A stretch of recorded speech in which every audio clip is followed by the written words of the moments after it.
there was a $25 billion loan program that Congress approved to fund the development of energy-efficient vehicles, essentially to wean ourselves off oil.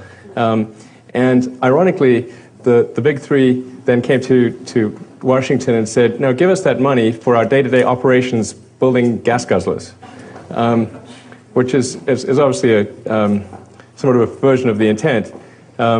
Unfortunately, with the job situation being the way it is, Congress has acceded to that demand and is, my understanding, currently giving 15 of the 25 billion to the big three to fund their day-to-day operations, which I believe gets them to about February. I'm not kidding. It's not even an exaggeration. Although the Speaker, Speaker Pelosi, has also said that as soon as the new administration comes in, they're going to replenish that fund. So I think it'll be okay. But certainly, if you have the opportunity to express to anyone in DC or in the press the importance of developing clean energy vehicles, please take the opportunity to do so.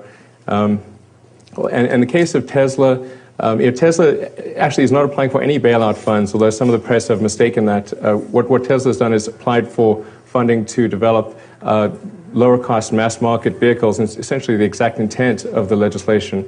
And so hopefully there's still some money left over to actually do that after the big three have taken what they will take.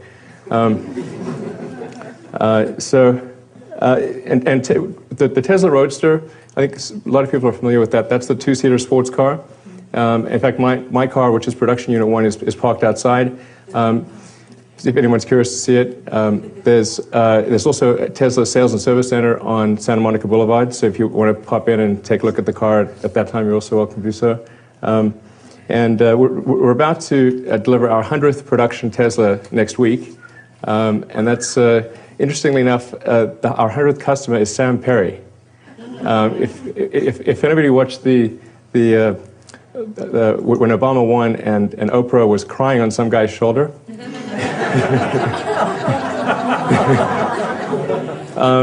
that same guy is our 100th customer. So it's a bit like Zelig. I mean, he's sort of everywhere.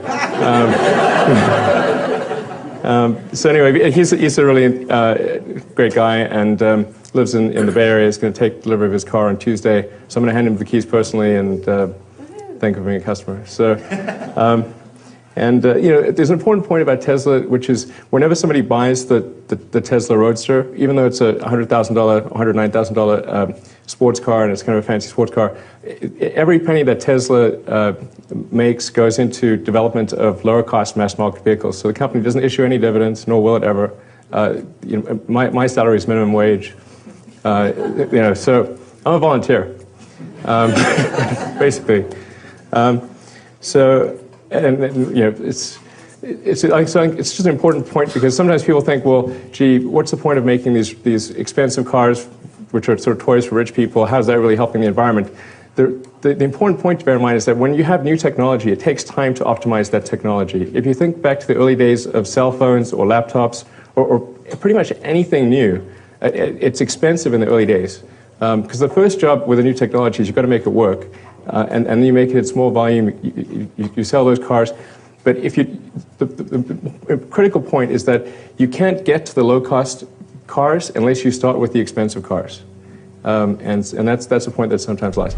If you want to see another young, awesome Elon Musk clip, check out the video right there next to me. I think you'll enjoy it. Continue to believe, and I'll see you there.